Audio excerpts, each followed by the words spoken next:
Hello ಸ್ನೇಹಿತರೆ, ಶ್ರೀ ರಂಗ ಟಿವಿಗೆ ಸ್ವಾಗತ. ಸ್ನೇಹಿತರೆ, ಈ ದಿನ ರಾವಣ ಕಾರ್ತ ವೀರ್ಯಾರ್ಜುನರ ಯುದ್ಧದ ಬಗ್ಗೆ ಹೇಳುತ್ತಿದ್ದೇನೆ. ಸ್ನೇಹಿತರೆ, ನಮ್ಮ ಶ್ರೀರಂಗ ಟಿವಿ ಚಾನಲನ್ನು ಸಬ್ಸ್ಕ್ರೈಬ್ ಮಾಡಿ. ಶ್ರೀಹರಿಯ ಚಕ್ರವು ಕಾರ್ತ ವೀರ್ಯಾರ್ಜುನನಾಗಿ ಮಾಹಿಷ್ಮತಿ ನಗರದಲ್ಲಿ ಜನಿಸಿತು. ಹುಟ್ಟುವಾಗಲೇ ಇವನಿಗೆ 1000 ಭುಜಗಳಿರುವುದರಿಂದ ಸಹಸ್ರಾರ್ಜುನ ಎಂದು ಹೆಸರಾಯಿತು. ಚಂದ್ರವಂಶದ ಕೃತವೀರ್ಯನ ನಂತರದಲ್ಲಿ ಮಾಹಿಷ್ಮತಿಯಲ್ಲಿ ರಾಜನಾದನು.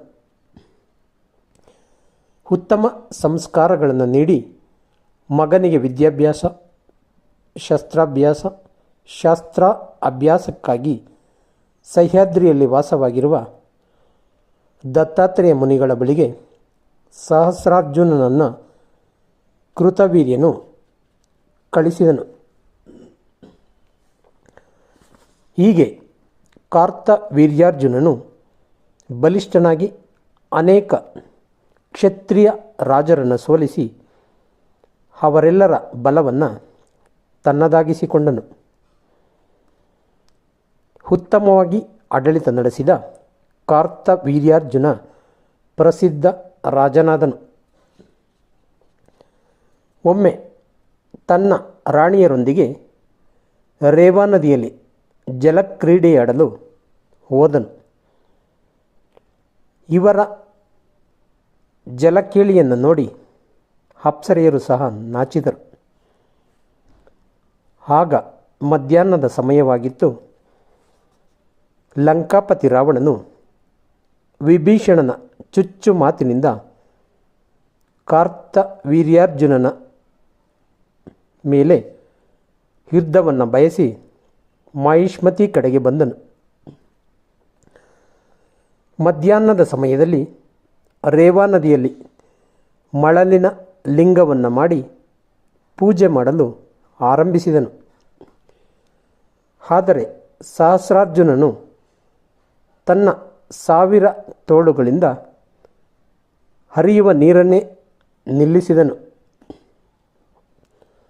ಸಹಸ್ರಾರ್ಜುನನು ಕೈಗಳನ್ನು ಹಿಂತೆಗೆದುಕೊಂಡಾಗ ಬಂದ ರಭಸದ ನೀರಿನಿಂದ ರಾವಣನ ಪೂಜೆಗೆ ಭಂಗವಾಯಿತು. ಅತ್ಯಂತ ಸಿಟ್ಟಿನಿಂದ ರಾವಣನು ಸಹಸ್ರಾರ್ಜುನನ ಬಳಿಗೆ ಬಂದು ಯುದ್ಧವನ್ನು ಬಯಸಿದಾಗ ಸಹಸ್ರಾರ್ಜುನನು ಎಲ್ಲ ರಮಣೀಯರನ್ನು ಅಂತಃಪುರಕ್ಕೆ ಕಳಿಸಿ ರಾವಣನಿಗೆ ಎದುರಾದನು. ಸಹಸ್ರಾರ್ಜುನನು ದೇವತೆಗಳನ್ನು, ದಿಕ್ಪಾಲಕರನ್ನು ಸೋಲಿಸಿದ ನಿನಗೆ ವೀರತನವಿರವದೆ, ನೀರಲ್ಲಿ ಕೊಚ್ಚಿಕೊಂಡು ಹೋದವ ನೀನೇ ಅಲ್ಲವೇ ಎಂದು ಛೇಡಿಸಿದನು. 1000 ಕೈಗಳಿದ್ದ ಮಾತ್ರದಲ್ಲಿ ನೀನೇ ಪರಮವೀರನೆಂದು ತಿಳಿಯಬೇಡ. ನಿನ್ನ 1000 ಭುಜಗಳು ನನ್ನ 20 ಭುಜಗಳಿಗೆ ಸಮನಾಗಲಾರವು ಎಂದು ರಾವಣನು ನಿಂದಿಸಿದನು. ಇಬ್ಬರು ಅತಿರಥರ ಯುದ್ಧವನ್ನು ಎಲ್ಲ ಸೈನಿಕರು ನೋಡಲಾರಂಭಿಸಿದರು. ರಾವಣನು 10 ಕರಗಳಿಂದ 10 ಬಾಣಗಳನ್ನು ಬಿಟ್ಟರೆ ಸಹಸ್ರಾರ್ಜುನನು ರಾವಣನ ಬಾಣಗಳನ್ನು ಕಡಿದು ಬಾಣಗಳ ಸುರಿಮಳೆಗೈದನು. ರಾವಣನು ಈಶ್ವರನಿಂದ ಪ್ರಾಪ್ತವಾದ ಚಂದ್ರಹಾಸ ಖಡ್ಗ ಧರಿಸಿ ಎದುರಾದಾಗ ಸಹಸ್ರಾರ್ಜುನನು ಶರವರ್ಷದಿಂದ ಸನಿಹಕ್ಕೆ ಬಾರದಂತೆ ಮಾಡಿದನು.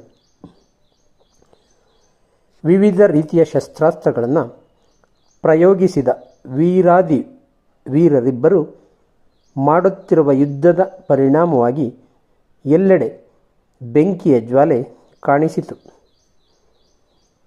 ರಾವಣನು ಅಷ್ಟಘಂಟಾ ಶಕ್ತಿಯನ್ನು ಪ್ರಯೋಗಿಸಿದಾಗ ಸಹಸ್ರಾರ್ಜುನನು ಗದೆಯಿಂದ ಅದನ್ನು ಧ್ವಂಸ ಮಾಡಿದನು. ರಾವಣನ ಎಲ್ಲ ಅಸ್ತ್ರಗಳು ಮುಗಿದಾಗ ರಾತ್ರಿಯಾಗಿತ್ತು. ಕುಂಭಕರ್ಣ ಮೇಘನಾದರನ್ನು ಕರೆಸಿದರೆ ಬಲವಾಗುವುದೆಂದು ರಾವಣನು ಆಲೋಚನೆ ಮಾಡಿದನು. ಆದರೆ ಸಹಸ್ರಾರ್ಜುನನು ಉತ್ಸಾಹದಿಂದ ಬೆಳಿಗ್ಗೆಯೇ ಯುದ್ಧಕ್ಕೆ ಸಿದ್ಧನಾಗಿ ಬಂದಿದ್ದನು. ರಾವಣನು ನಿರುತ್ಸಾಹಿಯಾಗಿದ್ದನ್ನು ಕಂಡು, ನಿನಗೆ ಏನಾದರೂ ಸಹಾಯ ಬೇಕಾದರೆ ಕೇಳು, ಕೊಡುತ್ತೇನೆಂದು ಸಹಸ್ರಾರ್ಜುನ ನಿಂದಿಸಿದನು. ರಾವಣನು ವೀರಾವೇಶದಿಂದ ಹೋರಾಟವನ್ನಾರಂಭಿಸಿದನು. ಸಹಸ್ರಾರ್ಜುನನ ಹೊಡೆತದಿಂದ ಪ್ರಹಸ್ತ ಮೂರ್ಛೆ ಹೊಂದಿ ಬಿದ್ದನು. ರಾವಣನಿಗೆ ಹೊಡೆತ ಬಿದ್ದಾಗ ಅವನು ಸಹ ನೆಲಕ್ಕುರುಳಿದನು. ಸಹಸ್ರಾರ್ಜುನನು ರಾವಣ ಪ್ರಹಸ್ತರಿಗೆ ಕಾಲು ಕೈಗಳಿಗೆ ಬೇಡಿ ಹಾಕಿ ನಗರದಲ್ಲಿ ಮೆರವಣಿಗೆ ಮಾಡಿ ಬಂಧನದಲ್ಲಿರಿಸಿದನು. ರಾವಣನ ತಂದೆ ಪುಲಸ್ತ್ಯನು ಮಗನಿಗಾದ ಬಂಧನವನ್ನು ಅರಿತು ಮಹಿಷ್ಮತಿ ನಗರಕ್ಕೆ ಬಂದು ಮಗನನ್ನು ಬಿಡು ಎಂದು ಪ್ರಾರ್ಥಿಸಿದನು. ಪುಲಸ್ತ್ಯ ಮಹರ್ಷಿಯನ್ನು ಗೌರವಿಸಿ ಅತಿಥಿ ಸಂಸ್ಕಾರವನ್ನು ಮಾಡಿದ ಸಹಸ್ರಾರ್ಜುನ, ಇನ್ನು ನಾವು ಮಿತ್ರರು ಎಂದು ರಾವಣನಿಗೆ ಹೇಳಿದನು. ಆದರೆ ಅವಮಾನಿತನಾದ ರಾವಣನು ಅದನ್ನು ತೋರ್ಪಡಿಸಿಕೊಳ್ಳದೆ ಸಹಸ್ರಾರ್ಜುನನ ಗೆಳೆತನವನ್ನು ಒಪ್ಪಿಕೊಂಡು ಪುಲಸ್ತ್ಯ ಮಹರ್ಷಿಯೊಂದಿಗೆ ಲಂಕೆಗೆ ಮರಳಿದನು. ಪುಲಸ್ತ್ಯ ಮಹರ್ಷಿಯನ್ನು ದೇವಲೋಕಕ್ಕೆ ಕಳಿಸಿದಾಗ ರಾವಣನಿಗೆ ಇನ್ನು ಮುಂದಾದರೂ ಇಂತಹ ಸಾಹಸಕ್ಕೆ ಕೈ ಹಾಕಬೇಡ ಎಂದು ಅಪ್ಪ ಪುಲಸ್ತ್ಯನು ಸಲಹೆ ನೀಡಿದನು. ಕೆಲವು ದಿನಗಳವರೆಗೆ ಸಹಸ್ರಾರ್ಜುನನಿಂದ ಸೋತ ಅವಮಾನದಿಂದ ರಾವಣನು ಲಂಕೆಯಿಂದ ಹೊರಗೆ ಹೊರಡಲಿಲ್ಲ. ಧನ್ಯವಾದಗಳು ಸ್ನೇಹಿತರೆ, ನಮ್ಮ ಶ್ರೀರಂಗ ಟಿ ವಿ ಚಾನಲನ್ನು ಸಬ್ಸ್ಕ್ರೈಬ್ ಮಾಡಿ. ಜೈ ಹಿಂದ್, ಜೈ ಕರ್ನಾಟಕ.